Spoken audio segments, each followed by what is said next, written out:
Selamat pagi Bapak Ibu yang dikasihi oleh Tuhan. Kita bersyukur kepada Tuhan atas kasih, anugerah, dan cinta kasih Tuhan bagi kita sekalian. Sehingga pada hari ini kita boleh dikumpulkan kembali untuk beribadah kepadanya. Saya mengajak jemaat Tuhan untuk bangkit berdiri. Kita akan memulai ibadah kita melalui sikap saat teduh sejenak. Saat teduh dimulai.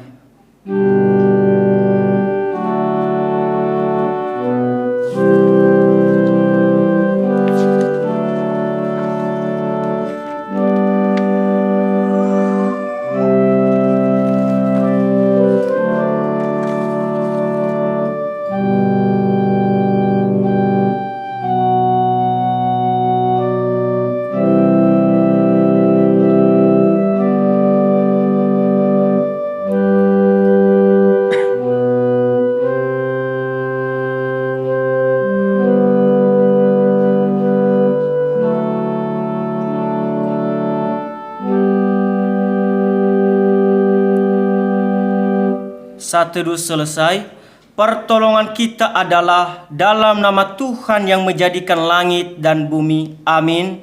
Kasih karunia dan damai sejahtera dari Allah Bapa kita dan dari Tuhan Yesus Kristus menyertai kita. Amin. Mari kita memuji Tuhan dari KPPK nomor 6, Hosana puji Tuhan. Kita nyanyikan bait pertama, kedua, dan ketiga.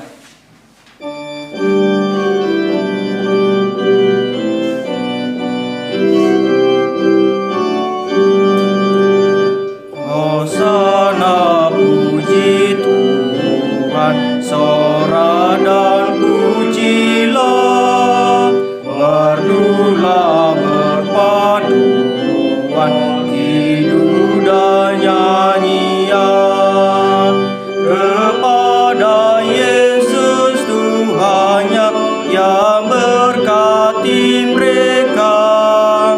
Dinaikkanlah pujian, muliakan namanya. Bait kedua, Hosana dan pujilah dengan sukacita, damaikan nanti palma, bersorak gembira. Tuhan atas semesta alam datang dengan rendah.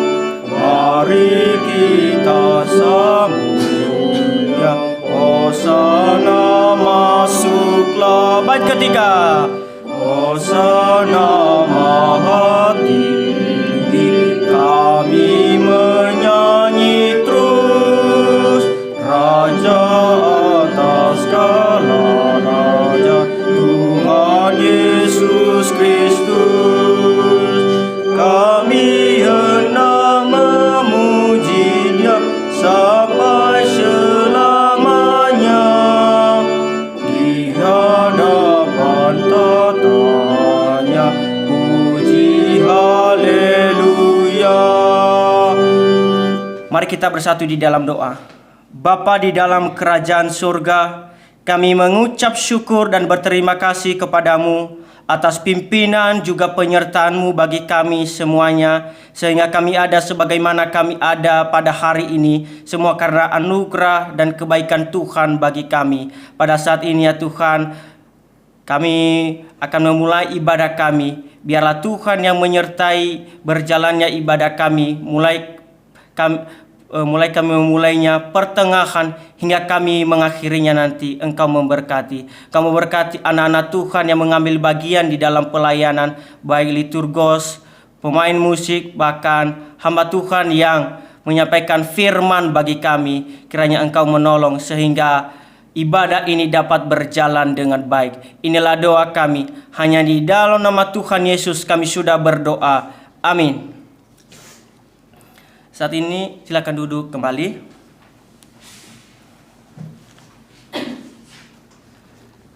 Saat ini kita akan membacakan ke-10 hukum Taurat. yang terambil di dalam Keluaran pasalnya yang ke-20 ayatnya yang pertama sampai ayatnya yang ke-17. Beginilah firman Tuhan.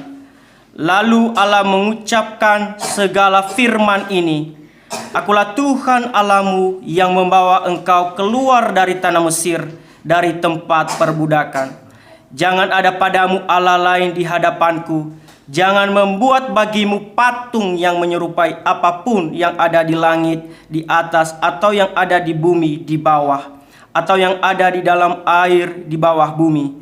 Jangan sujud menyembah kepadanya atau beribadah kepadanya. Sebab aku Tuhan Allahmu adalah Allah yang cemburu, yang membalaskan kesalahan bapa kepada anak-anaknya, kepada keturunan yang ketiga dan keempat dari orang-orang yang membenci aku. Tetapi aku menunjukkan kasih setia kepada beribu-ribu orang, yaitu mereka yang mengasihi aku dan yang berpegang pada perintah-perintahku. Jangan menyebut nama Tuhan Allahmu dengan sembarangan, sebab Tuhan akan memandang bersalah orang yang menyebut namanya dengan sembarangan. Ingatlah dan kuduskanlah hari Sabat. 6 hari lamanya engkau akan bekerja dan melakukan segala pekerjaanmu. Tetapi hari ke-7 adalah hari Sabat Tuhan Allahmu. Maka jangan melakukan sesuatu pekerjaan, engkau atau anakmu laki-laki, atau anakmu perempuan, atau hambamu laki-laki, atau hambamu perempuan, atau hewanmu, atau orang asing yang di tempat kediamanmu. Sebab 6 hari lamanya Tuhan menjadikan langit dan bumi, laut dan segala isinya, dan ia berhenti pada hari ke-7. Itulah sebabnya Tuhan memberkati hari Sabat dan menguduskannya. Hormatilah ayah dan ibumu, supaya lanjut umurmu di tanah yang diberikan Tuhan Allahmu kepadamu. Jangan membunuh, jangan berzina, jangan mencuri, jangan mengucapkan saksi dusta tentang sesamamu. Jangan mengingini rumah sesamamu, jangan mengingini istrinya atau hambanya laki-laki, atau hambanya perempuan, atau lembunya, atau keledainya, atau apapun yang dipunyai sesamamu. Amin. Mari kita meresponi pembacaan ke-10 hukum Taurat ini dengan memuji Tuhan dari KPPK 64, Inilah Dunia Bapa. Kita nyanyikan bait pertama saja.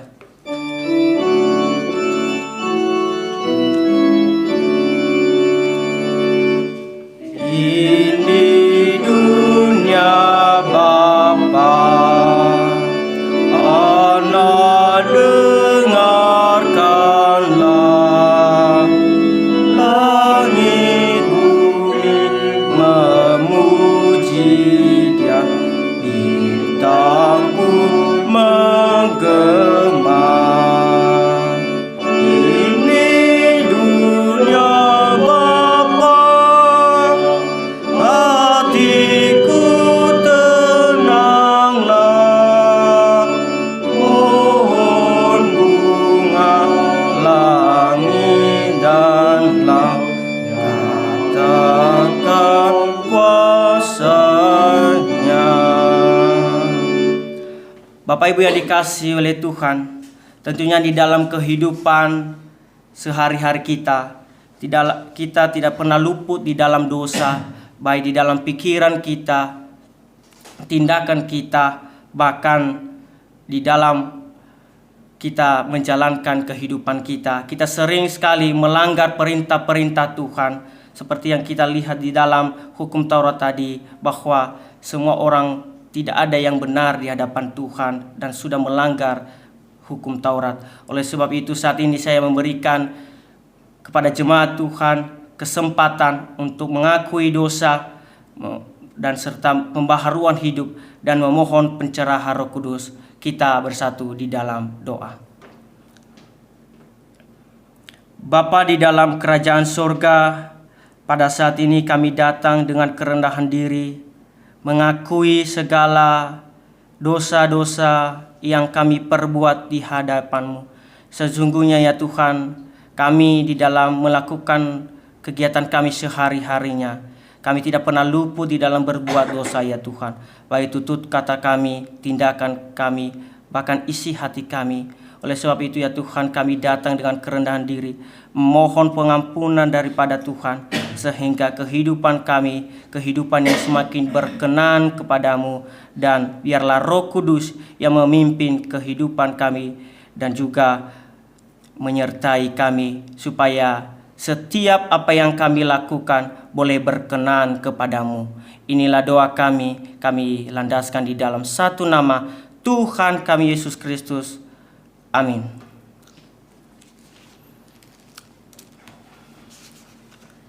Mari kita memuji Tuhan. Dari KPPK 64 kita nyanyikan bait pertama, kedua, dan ketiga.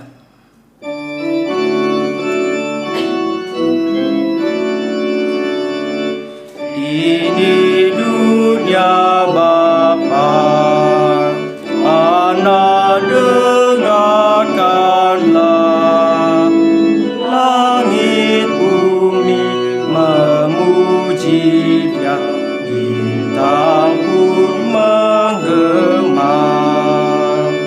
Ini dunia Bapa, hatiku tenanglah, pohon bunga, langit dan laut nyatakan kuasanya. Bait kedua.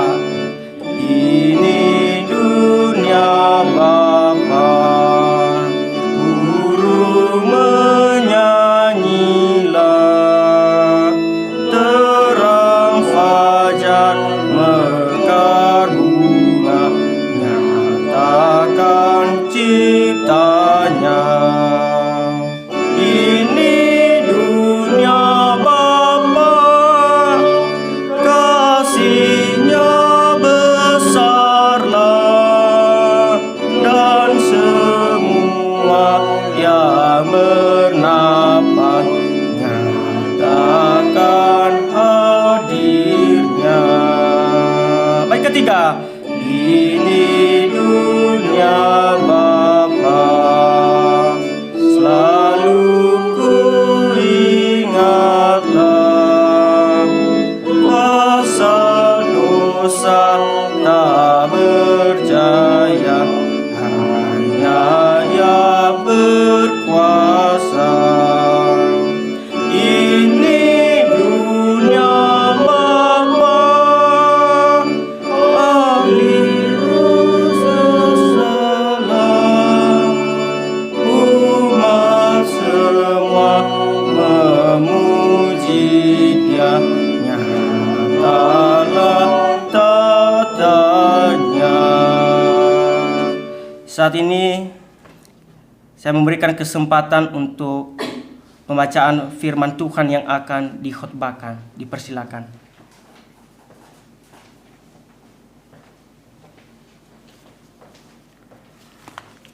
Saudara-saudara, firman Tuhan yang menjadi khotbah pada kebaktian pagi hari ini terambil dari 1 Timotius 4 ayatnya yang ke-15 dan ayatnya yang ke-16. 1 Timotius 4 ayat 15 dan 16 yang bunyinya demikian. Perhatikanlah semuanya itu, hiduplah di dalamnya supaya kemajuanmu nyata kepada semua orang. Awasilah dirimu sendiri dan awasilah ajaranmu. Bertekunlah dalam semuanya itu, karena dengan berbuat demikian engkau akan menyelamatkan dirimu dan semua orang yang mendengar engkau. Amin.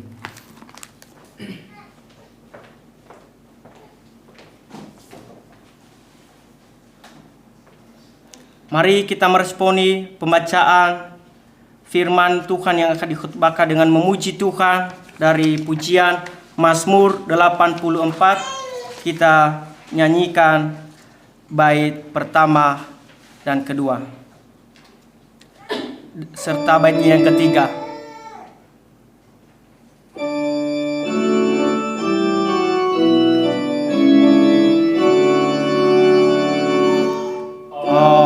Alangkah indah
tiga. Selamat berbahagia yang dalam dikau kuatnya, hingga gembira berziarah di padang gurun dunia. Kau menyegarkan baginya, kau menyegarkan jiwa raga, makin dekat, makin teguh ia menuju rumahmu. Kepada hambanya saya persilakan.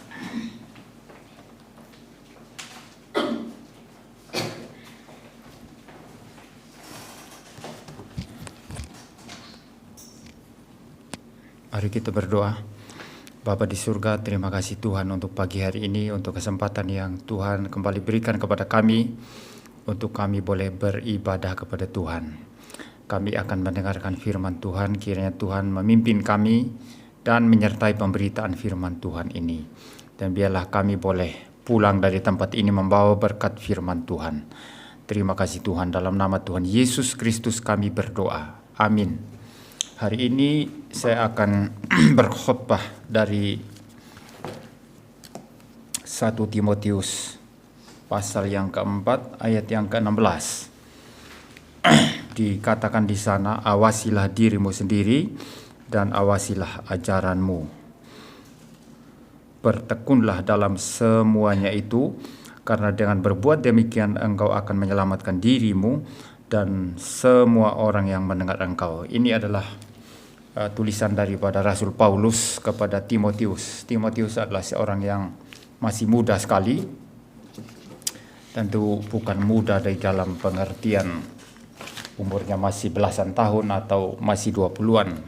Kelihatannya mungkin sudah berumur 30, ya, sekitar 30 tahun. Dan umur 30 tahun itu sangat-sangat muda sekali.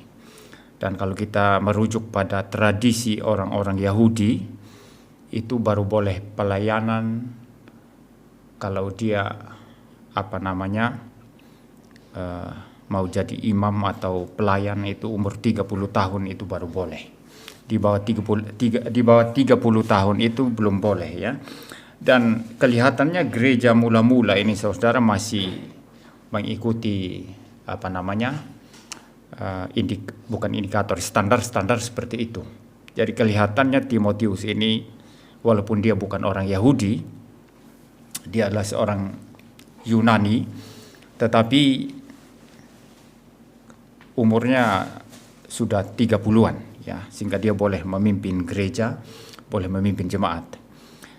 Nah, saudara, di umurnya yang kalau untuk pelayanan dianggap muda, ini tentu saja itu tidak gampang, ya.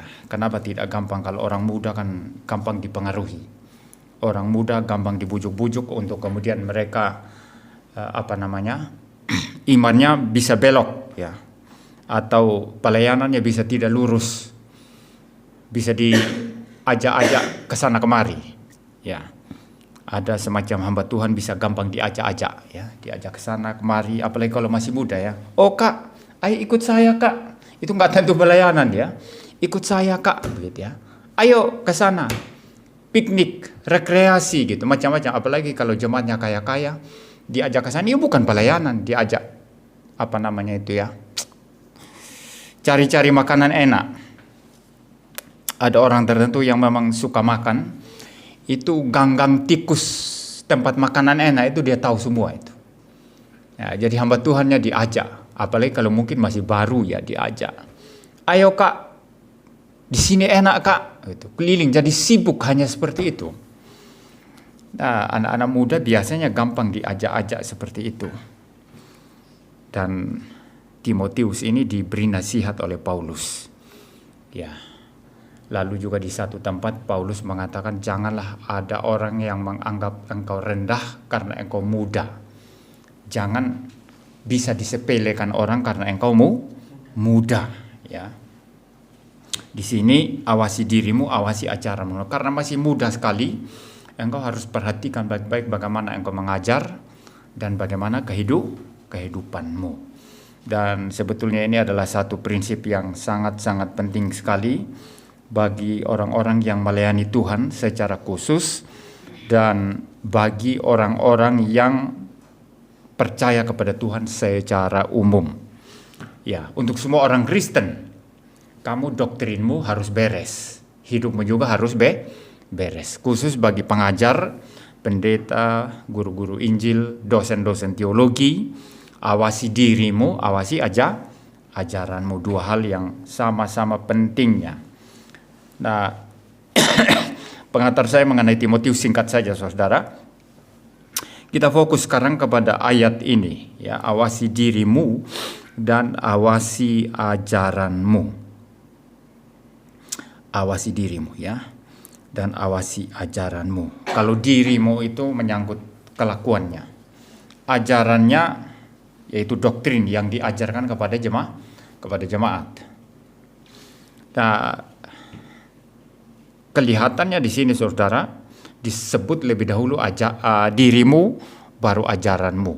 Seolah-olah itu lebih penting hidup dulu, baru ajaran. Sebetulnya tidak demikian. Dan Paulus di sini dia menyebut secara bebas saja, awasi dirimu, awasi ajaranmu. Itu tidak berarti kelakuan lebih penting, ya, daripada pengajaran. Ya. Sebagaimana pengikut Erastus sekarang ini, kelakuanmu mana katanya. Kamu tahu debat saja, kelakuanmu mana? Ya. Kalau kelakuan nol, itu tidak ada gunanya. Jadi segala-galanya kelakuan. Ajarannya sesat atau tidak sesat bagi mereka itu tidak penting. Yang penting kelakuan. Nah, ini adalah satu kesesatan yang luar biasa, saudara. Nah, Paulus di sini tidak bermaksud bahwa kelakuan lebih penting dari ajaran, bukan. Tapi dua-duanya sama-sama pentingnya. Orang kelakuannya tidak beres, ajarannya beres, tidak ada guna juga. Dia mengajar, ya harus dengarkan pengajarannya. Tapi sambil dia mengajar, orang ya mungkin main-main mata kan. Ya, mungkin main-main mata kan. Omong kosong dia itu. Kemarin main judi dia itu, omong kosong itu. Orang saling korek-korek, ya. Ini Muriwali ngomong apa dia di mimbar? Ngomong apa tadi dia di mimbar? Omong kosong itu. Itu di belakang kan gitu, digitukan orang, betul ya? Jadi kamu ngajar doktrin begitu hebat, begitu bagus, begitu alkitabiah, tafsirannya begitu bagus. Tapi di belakang-belakang orang bilang, Muriwali ini main ganggu-ganggu cewek loh. Main-main mata, itu matanya gatal loh. Gatalan matanya itu, suka main-main cewek gitu. Ya, khotbah saya juga tidak ada guna, saudara. Nggak jadi berkat bagi orang lain kan? Betul ya? Ya. Tapi kalau orang kelakuannya beres, keluarga beres, semua beres, ya. Tidak ada yang tidak beres. Jarang marah, dia marah kalau perlu marah saja. Tapi kalau kita sering marah, padahal tidak perlu marah, ya. Tapi orang ini, dia marah kalau perlu marah. Bahkan hampir-hampir orang tidak tahu dia marah atau tidak. Karena dia sangat sabar, sangat halus lakunya, sangat sopan, sangat rendah hati. Ya. Lalu dia mulai mengajar, tapi ajarannya itu sesat. Pokoknya bukan hanya sekedar sesat, sesat luar biasa. Nah, ini racun, saudara. Karena lihat kelakuannya seperti beres sekali, lalu orang mulai dengar pengajarannya. Lalu orang menganggap bahwa orang yang karena kelakuannya beres ini, pasti yang dia ajarkan beres, lalu mulai mengikuti ajaran yang sebetul sesat. Nah, saudara-saudara, orang yang beriman kepada Tuhan yang diajarkan, tapi Tuhan yang palsu, itu tidak akan menyelamatkan orang. Iman tersebut tidak akan menyelamatkan orang. Jadi dia berkhotbah dengan menunjukkan kelakuan yang bagus, tapi mengkhotbahkan ajaran yang salah, yang sesat. Dan oleh karenanya dia mengirim orang-orang itu ke neraka. Secara langsung mengirim orang-orang ke neraka. Kalau yang tadi akan menghasilkan orang-orang Kristen yang akan mengejek-ejek, yang tidak akan berpengaruh pada kehidupannya. Karena pengkhotbahnya walaupun doktrin beres, tapi orang saling korek di belakang. Ya, mau kosong dia itu, ngomong aja yang pintar. Ya. Kelakuannya tidak beres itu. Ya. Paham ya? Menghasilkan orang Kristen yang mungkin pengejek, orang Kristen yang tidak akan dipengaruhi kelakuannya menjadi bagus. Tapi kalau yang kedua, akan menghasilkan orang-orang yang akan dikirim langsung ke neraka, walaupun kelakuan beres. Nah, sebelum saya jauh lebih dalam, Paulus di sini melihat itu sama-sama pentingnya. Sama-sama pentingnya. Kelakuan beres penting, maka awasi diri, dan juga doktrin beres itu penting. Dua-duanya sama-sama penting. Tapi kalau kita ditanya, ini bukan masalah penting atau tidak. Mana yang lebih dahulu, mana yang lebih kemudian. Bicara urut-urutan atau bicara order. Maka kita harus menjawab pengajaran dulu, baru kelakuan. Paham ya? Paulus di sini dia mengungkapkan dengan bebas saja, bukan sedang mengurut-urut di sini. Ya. Dan kelihatannya memang karena anak muda itu gampang dipengaruhi sebagaimana saya katakan tadi, maka Paulus menempatkan masalah awasi diri di bagian pertama, lalu kemudian mengawasi ajaran bagian kedua. Tapi kalau saudara bertanya, mana yang lebih dahulu, mana lebih kemudian, bukan mana lebih penting, mana yang kurang penting ya, sama-sama penting. Tapi mana yang lebih dahulu, mana lebih kemudian. Ajaran dulu, baru kelakuan. Tidak bisa dibalik. Karena kelakuan yang beres itu lahir dari ajaran yang beres. Kalau ajarannya tidak beres, tidak mungkin kelakuan beres. Loh, tadi dikatakan ada yang mungkin kelakuan beres, sangat sopan, sangat hidupnya teratur, kelihatan suci, tapi ajarannya palsu. Itu kelakuan suci yang palsu itu. Semua kan bisa dipalsukan ya. Ya. Jadi saudara, ajaran dulu. Ajaran dulu. Baru kelakuan. Ajaran yang beres menghasilkan kelakuan yang beres. Ajaran yang tidak beres tidak mungkin menghasilkan kelakuan yang beres. Saya sudah membuktikan itu. Saya membuktikan itu saudara. Ada orang yang mengatakan yang penting kelakuan, yang penting kelakuan. Tapi mereka memaki-maki saya itu luar biasa. Memfitnah saya itu luar biasa. Tapi mereka anggap itu apa itu? Kelakuan beres enggak itu? Mereka memaki-maki saya itu. Memfitnah. Ya. Jadi mereka katakan yang penting kelakuan. Ajaran tidak penting. Yang penting bagaimana mengikuti Kristus. Sementara pada saat yang sama mereka memfitnah saya. Ini bukan kelakuan beres saudara. Bukan kelakuan yang beres itu. Ya, ada yang bikin status di Facebook, gambar kartun orang mati. Lalu ada tulisannya, Innalillahi wa inna ilaihi raji'un. Muri wali yanto matalu, mati lo gitu. Lalu Pak Esra Soru itu orang dekatnya Era Susabdono itu. Namanya Chandra Teja itu. Saya masih simpan screenshotnya itu. Saya masih simpan juga di postingan Facebook saya. Jadi saya bukan omong kosong. Ya. Lalu Pak Esra Soru kontak saya. Wah betul ini berita Pak ini. Katanya Bapak sudah mati. Loh katanya kelakuan loh. Katanya kelakuan. Tapi kelakuannya seperti itu saudara. Itu bukan kelakuan itu saudara. Itu fitnah itu.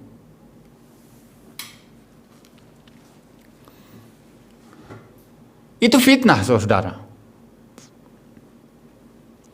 Itu pas saya sakit jantung waktu itu. Engkau mempermain-mainkan sakit penyakit orang, mempermain-mainkan fisik orang, mempermain-mainkan suku orang, warna kulit orang, bentuk tubuh orang, itu adalah dosa. Itu adalah rasis dan itu dosa, saudara. Ada debat-debat anak muda sama orang tua. Karena si anak muda ini nggak bisa debat sama orang tuanya. Lalu mulai keluar kata-kata, kamu sudah bau tanah, sebentar lagi masuk tanah kamu. Itu kejahatan itu. Paham ya? Itu kejahatan. Banyak orang mengatakan yang penting kelakuan, tapi kelakuan juga tidak beres. Kelakuan tapi kelakuan tidak beres. Jadi kalau diurut, saudara, ya kalau diurut, doktrin dulu, ajaran dulu. Setelah ajaran baru kelakuan. Itu tidak berarti bahwa kelakuan itu kurang penting, sama-sama penting. Tapi kelakuan yang beres itu lahir dari ajaran yang beres. Maka ajaran dulu. Itu sebabnya mengenai ajaran, di dalam Injil Matius, Tuhan Yesus berkata, semua perkataan ahli-ahli Taurat kamu harus dengarkan.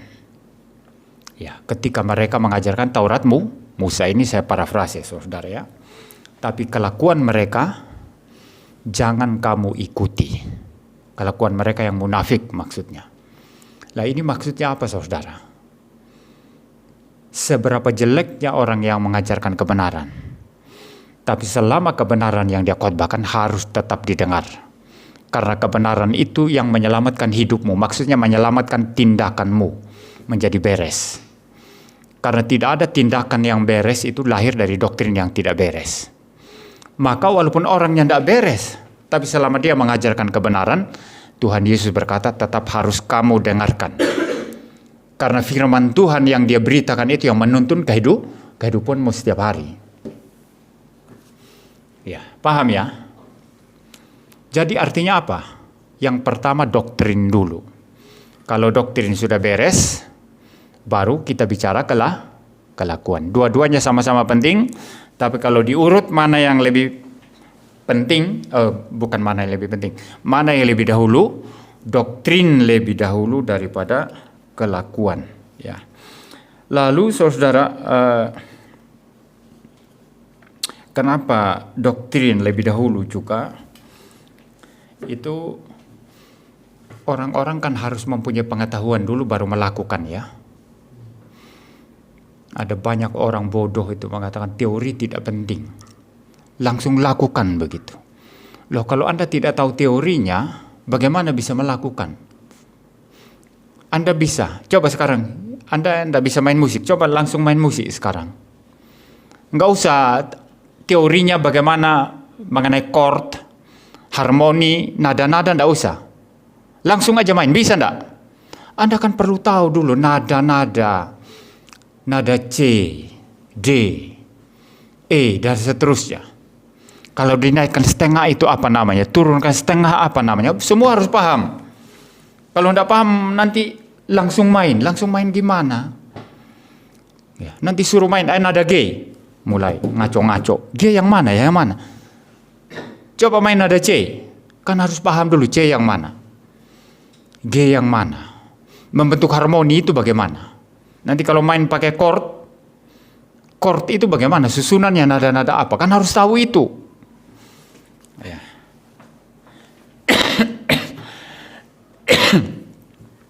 Ya harus paham itu, saudara. Jadi orang harus memahami dulu, punya pengetahuan dulu, baru melakukan.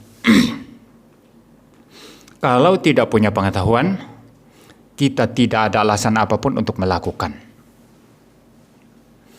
Orang mau kerja sawah, lalu kasih tahu pemerintah, bisa ndak bikinkan kami bendungan? Karena kami sudah bosan makan nasi jagung terus. Kami pingin makan beras. Ini ladang kami sangat luas dan ada sungai besar itu. Coba bikin bendungan. Lalu pemerintah daerah tidak ngerti apa-apa tentang pengairan. tidak ngerti apa-apa tentang irigasi, tidak punya pengetahuan apa-apa, mulai kerja bendungan. Yang mau dikerjakan apa? Anda teori mendasarnya harus tahu dulu. Air itu sifatnya apa? Itu penting sekali. Kadang orang itu tidak memikirkan itu ya, terjadi begitu saja. Tapi itu presupposisinya begitu. Bendungan itu ada presupposisinya apa air itu? Tahu enggak? Kamu pian tahu enggak air itu apa? Air itu sifat mendasarnya apa? Enggak ngerti. Ya cair, betul cair ya. Tapi sifat mendasarnya apa? Air itu. Dalam kaitannya dengan kehidupan kita, dengan alam. Dia selalu mengalir dari tempat yang tinggi ke tempat yang rendah.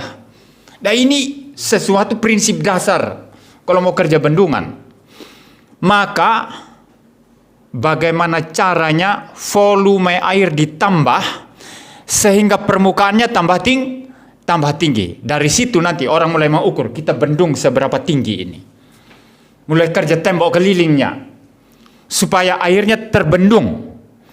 Nanti kalau sudah rata dengan ladang-ladangnya orang, sudah tinggal kerja selokannya kan? Paham ya?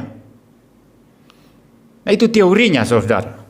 Orang tidak ngerti ini langsung kerja bendungan. Bendungan apa yang dia mau kerja? Maka doktrin penting, itu pertama.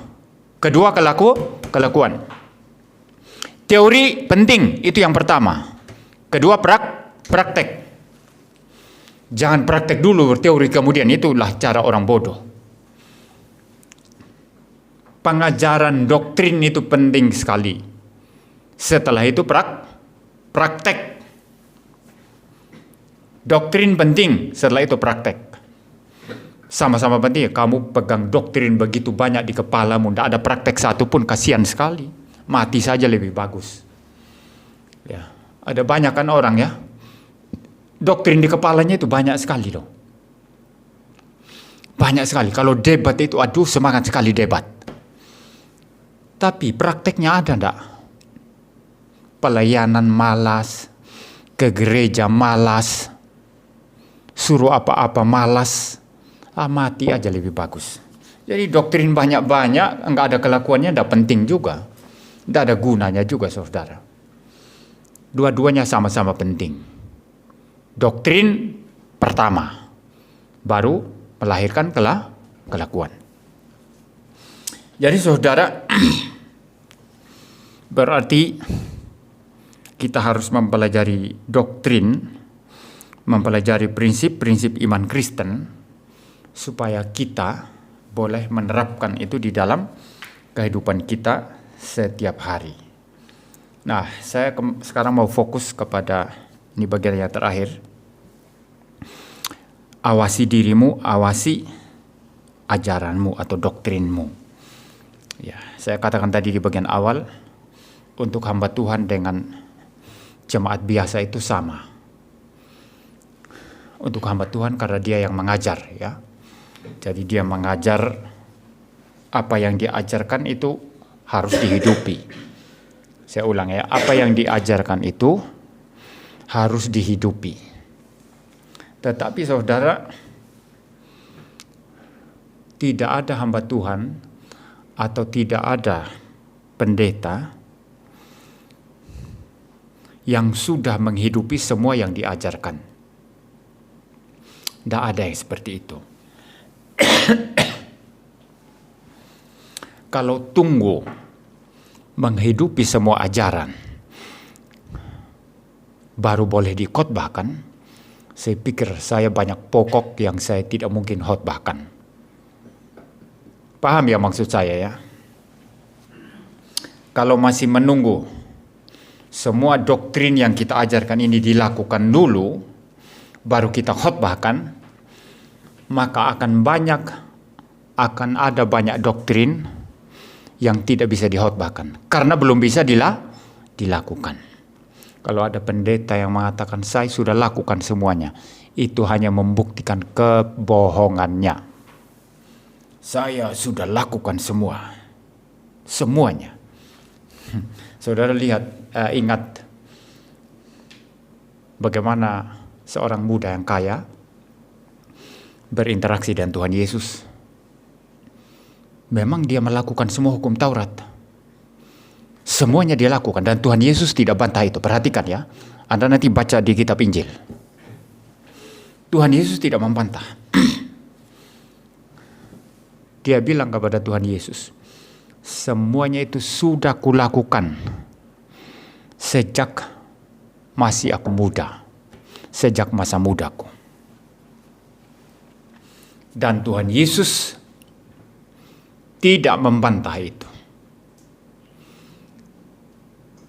Tapi Tuhan Yesus tahu satu yang dia tidak bisa lakukan. Sepenuh hati mengikut Tuhan. Tuhan Yesus tahu bahwa hatinya masih di hartanya. Hatinya masih di uangnya. Dia tidak berzina. Dia tidak menipu. Dia tidak melakukan hal-hal yang dilarang hukum Taurat. Tapi hatinya ke uangnya, ke hartanya. Sehingga dia sulit untuk seluruh hati mengikut Tuhan. Persis di kelemahan ini Tuhan Yesus tembak dia. Pergi jual semua hartamu. Setelah itu datang ikut aku. Menyesal sedih dia dan dia tidak lakukan itu. Anda mengira lebih hebat dari anak muda ini. Yang Tuhan Yesus pun tidak bantah ketika dia mengaku saya lakukan semuanya. Anak muda ini hebat, tapi tetap ada bobroknya dan bobroknya luar biasa. Hatinya ternyata di uangnya, di hartanya. Nah, kalau begitu, bagaimana seorang hamba Tuhan memahami dan menerapkan awasi dirimu, awasi ajaranmu? Progresif. Kita sambil mengajar, sambil terus berjuang untuk menyesuaikan dengan apa yang kita ajarkan. Tentu ajaran yang sehat. Ajaran yang beres. Kalau belum mampu dilakukan, tetap harus diajarkan. Karena kebenaran firman Tuhan tidak boleh ditahan oleh kelakuanmu. Kebenaran firman Tuhan tetap harus diberitakan. Sekalipun setan yang mengatakan kebenaran itu, kamu harus dengar kebenarannya, setannya kamu tolak. Paham ya? Ya. Ketika setan berkata, Yesus satu-satunya Tuhan dan Juru Selamat, perkataannya itu benar, tapi setannya kamu tolak. Kebenarannya harus diterima, saudara. Ya. Di dalam kitab Yakobus, ya, dikatakan setan juga percaya Allah itu Esa. Ya. Yesus itu Allah. Tapi dia gemetar. Dia gemetar, saudara. Jadi kebenaran harus tetap diberitakan. Tidak peduli apakah kita sudah melakukan atau belum. Tetapi itu tidak berarti memberi ruang bagi orang untuk bermain-main. Kalau belum bisa melakukan, itu berarti harus berjuang untuk melakukannya. Harus berjuang untuk menerapkannya. Dan perjuangan itu sifatnya progresif. Dari hari ke hari harus selalu berjuang. Dari hari ke hari tidak boleh berhenti. Dan saya selalu membeda-bedakan paling tidak dua aspek. Dosa yang kita bisa potong dan tidak akan ulangi lagi. Dan dosa yang kelihatan mungkin lebih remeh-temeh, lebih kecil yang kita berjuang setiap hari. Satu contoh, saya merokok. Sekali tidak merokok, sampai sekarang saya tidak pernah merokok lagi. Ya, saya tidak pernah merokok lagi. Bisa, kenapa tidak bisa? Dulu saya pernah, walaupun bukan seorang peminum, tapi pernah kalau ada yang ajak-ajak minum, saya masih minum, ikut minum. Sejak tahun 96 bulan Desember, saya stop itu 96 bulan Desember ya. 96 bulan Desember. Ini sebagian besar belum lahir. Ya, belum lahir sebagian besar ini. Ya, 96 bulan Desember. Saya stop. Sampai sekarang nggak pernah minum. Waktu di Belanda, kalau ada acara kampus, karena suhunya dingin, itu disediakan bir. Bir itu kan kadar alkoholnya rendah sekali, tapi bagus untuk menghangatkan badan. Sambil apa namanya itu, barbecue ya, barbecue ya. Itu ada sayuran, apalah yang lezat-lezat lah, ada dagingnya, lalu bakar-bakar gitu. Lalu teman-teman dari Indonesia, ayolah Pak Yanto, minum bir sekali-sekali. Saya jawab tegas kepada mereka, saya reform Puritan. Saya adalah reform Puritan. Saya tidak akan sentuh sedikit pun minuman beralkohol. Saya tidak mengatakan minum bir itu dosa, apalagi kalau suhu dingin ya. Kalau suhu dingin itu alkohol dalam jumlah yang ditoleransi itu diizinkan karena untuk mengkop ya, atau mengatasi rasa dingin. Itu sebabnya di Belanda harus makan daging, harus minum susu. Kalau tidak tulangmu bahaya sekali. Harus minum susu, harus makan daging. Ya.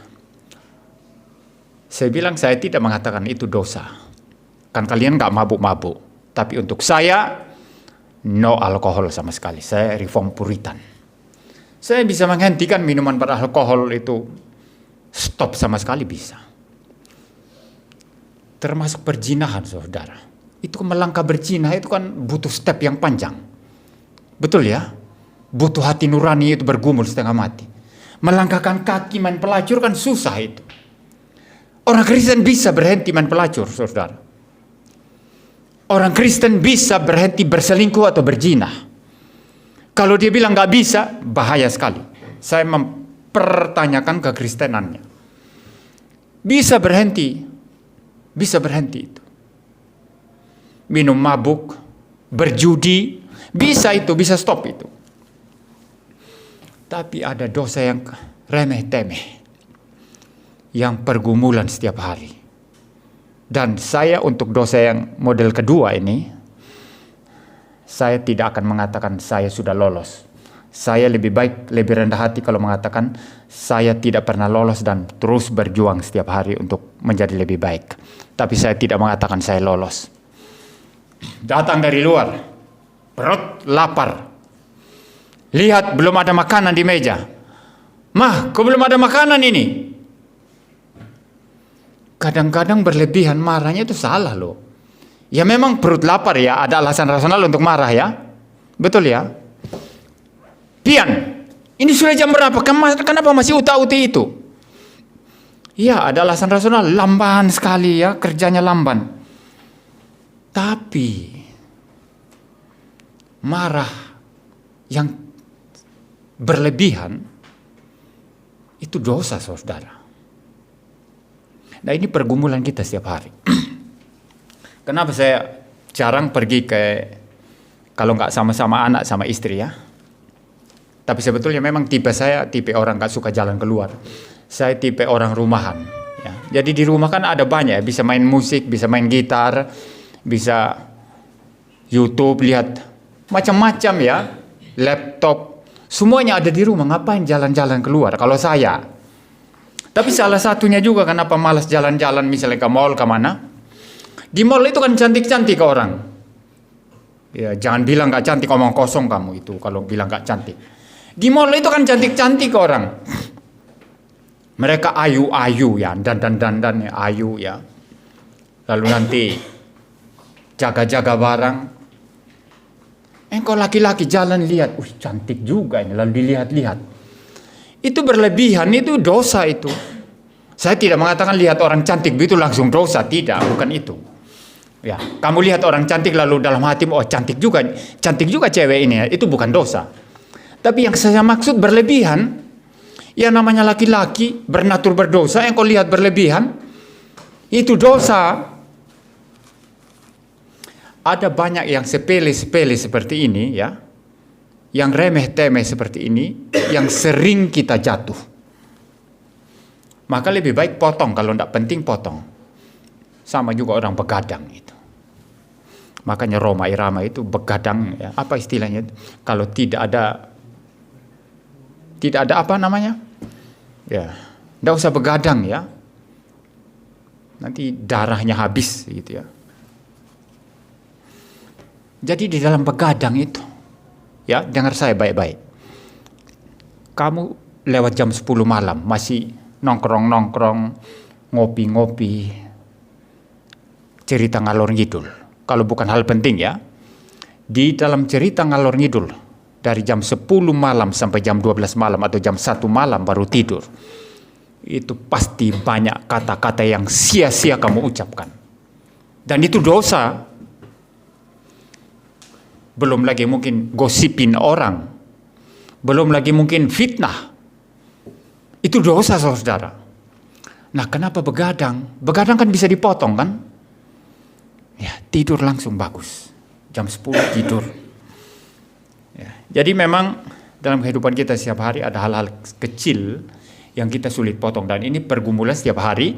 Dan untuk hal-hal yang seperti ini, janganlah sombong dan berkata saya sudah lolos. Tidak.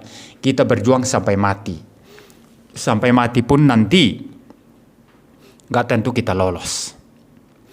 Tapi Tuhan, Allah Bapa, yang memandang kepada Tuhan Yesus, menganggap kita lolos. Karena Yesus yang lolos bukan kita. Tapi paling tidak kita berjuang melawan semua itu.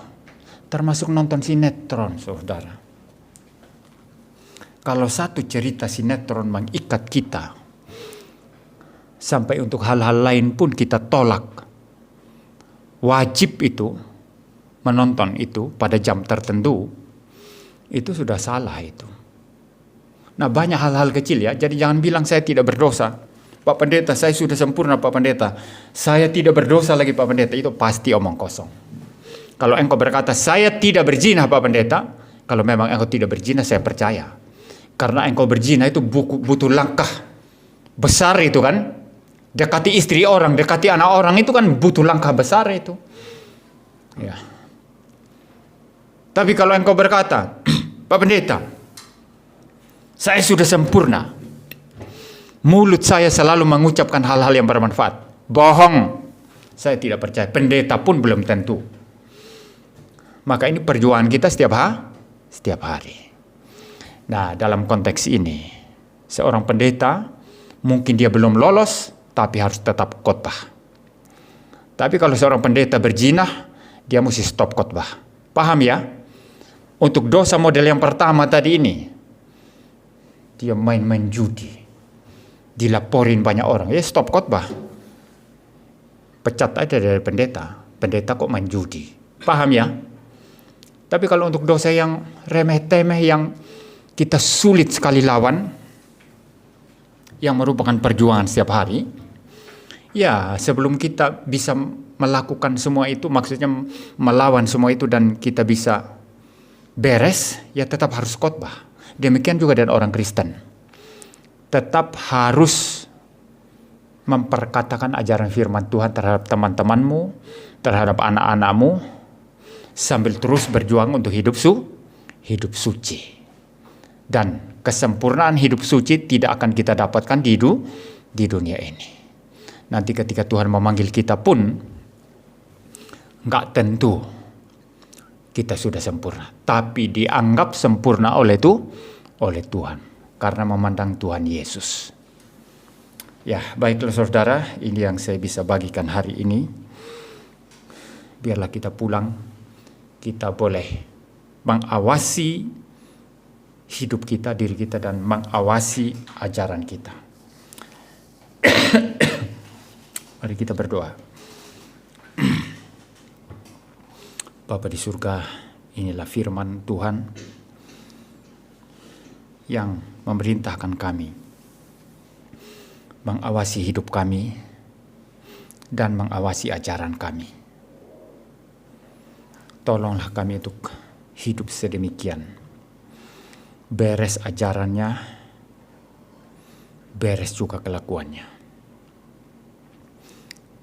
Terima kasih Tuhan. Biarlah firman Tuhan ini kami bawa ke tempat kami masing-masing dan kami hidupi dalam kehidupan kami setiap hari. Dalam nama Tuhan Yesus Kristus kami berdoa. Amin. Kita akan memberikan persembahan. Saya minta Saudara Pian untuk memimpin pujian persembahan dan juga doa persembahan dan doa syafaat nanti. Kita nyanyikan Mazmur 84.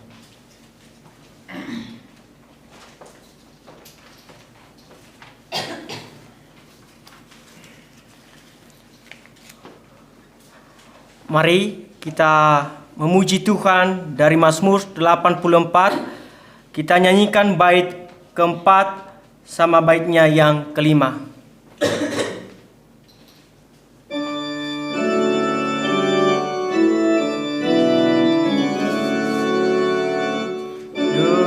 Dengar ya Tuhan doaku, pandanglah wajah hamba-Mu,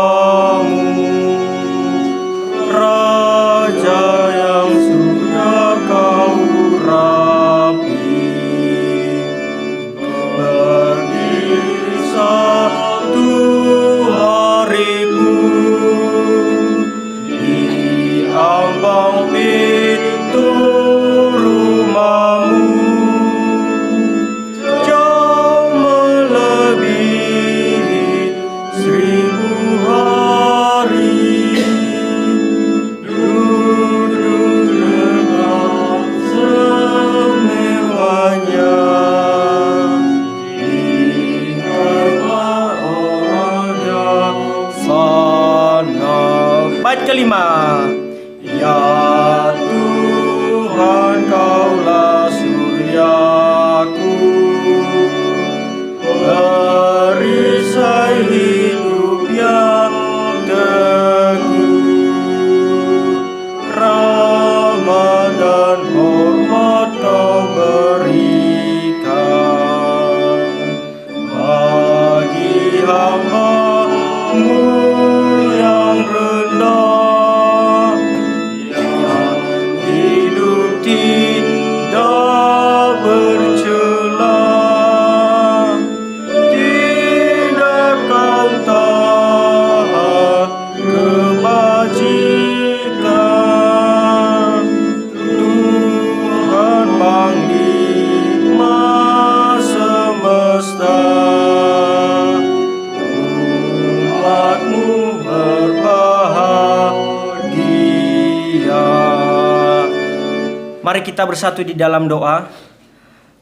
Bapa di dalam kerajaan surga, kami mengucap syukur atas pimpinan dan juga penyertaan-Mu bagi kami, sehingga dari kami mengawali ibadah kami, pertengahan hingga kami mengakhirinya sebentar lagi, semua karena pimpinan dan juga penyertaan Tuhan bagi kami. Saat ini juga kami sudah memberikan persembahan, kiranya persembahan ini menjadi persembahan yang harum, dan persembahan ini boleh bermanfaat di dalam pelayanan di tempat ini ya Tuhan. Berkati setiap kami ya Tuhan. Pada saat ini Bapa, kami berdoa untuk para misionaris dimanapun mereka berada. Tuhan memberkati pelayanan mereka dan juga pergumulan serta kesehatan mereka, sehingga melalui para misionaris ini banyak jiwa-jiwa yang baru yang boleh mengakui Yesus sebagai Tuhan dan Juru Selamat, sehingga mereka juga boleh memperoleh anugerah yang telah Engkau kerjakan di dalam Yesus Kristus.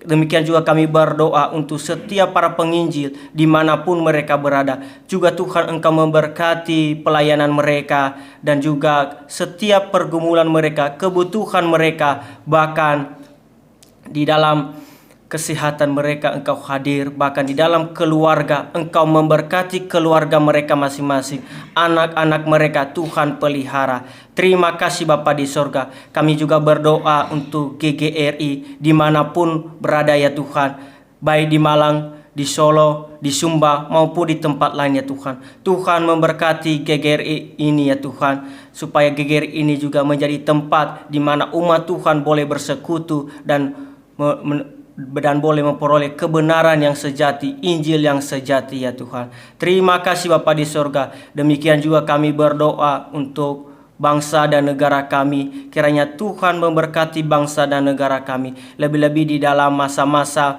pemilihan presiden 2024 ini pada bulan Februari. Tuhan berkati setiap anak-anak Tuhan yang bergabung dalam politik ini, sehingga pemilihan presiden ini dapat berlangsung dengan baik, sehingga presiden ini benar-benar Engkau yang berkenan kepadanya, sehingga presiden yang baru boleh memimpin bangsa dan negara kami ini untuk lebih maju ke depannya. Kami berdoa juga ya Tuhan untuk peristiwa-peristiwa yang terjadi di dalam negara kami ini, baik bencana banjir yang terjadi di Nias, di Surabaya yang semakin hari semakin panas. Tuhan berkati supaya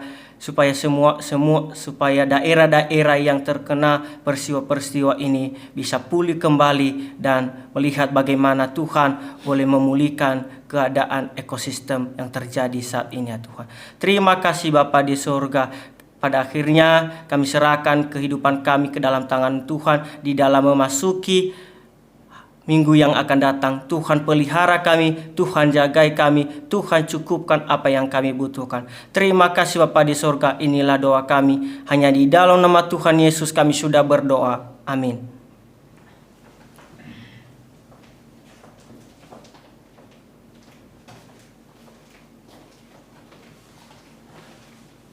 Mari kita bangkit berdiri dan mengucapkan pengakuan iman rasuli. Aku percaya kepada Allah, Bapa yang Maha Kuasa, Khalik langit dan bumi, dan kepada Yesus Kristus, Anak yang tunggal Tuhan kita, yang dikandung dari Roh Kudus, lahir dari anak darah Maria, yang menderita sengsara di bawah pemerintahan Pontius Pilatus, disalibkan, mati dan dikuburkan, turun ke dalam kerajaan maut.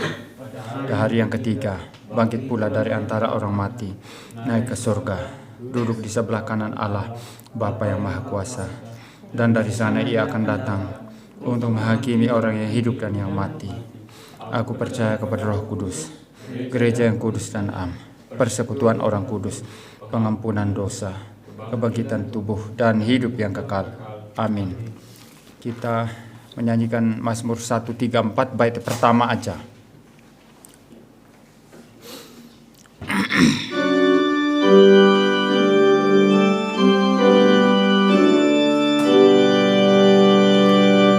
Tuhan Allahmu pujilah,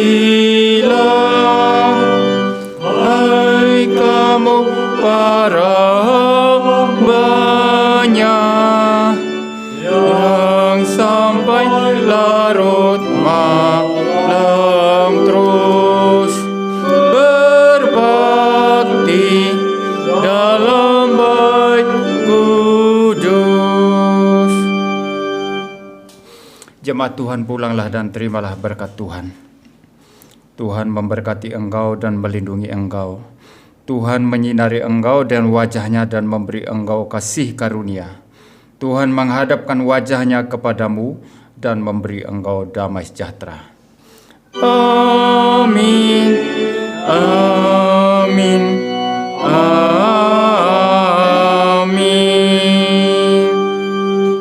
Silakan duduk saat teduh ibadah selesai.